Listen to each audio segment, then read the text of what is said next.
Breaking news, mga kababayan, kumakalat ngayon sa social media ang nakakakilabot na hula. Isang lumang talumpati ni dating Pangulong Ferdinand Marcos ang muling nabuhay. Tila nagbalik mula sa nakaraan at malinaw na inilarawan ang magiging kapalaran ng Pilipinas. Kung isa man lang sa aking anak ay nakapagtapos ng batas, law, at pumasa sa bar, maaari siguro pwede kong patakbo yung presidente.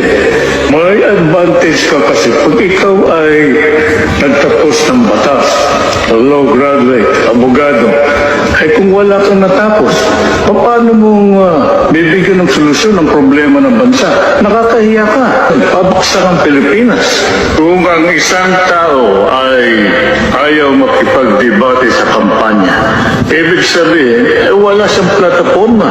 Wala siyang alam kung paano maging presidente ng bansa. Hindi, influence peddler lahat yan sa Malacanang. Ano ang mangyayari sa ating bansa kung ang papalit isang drug addict, walang degree, kailangan ng taong bayan ay isang gobyernong tapat at ang sa ganon ay umangat.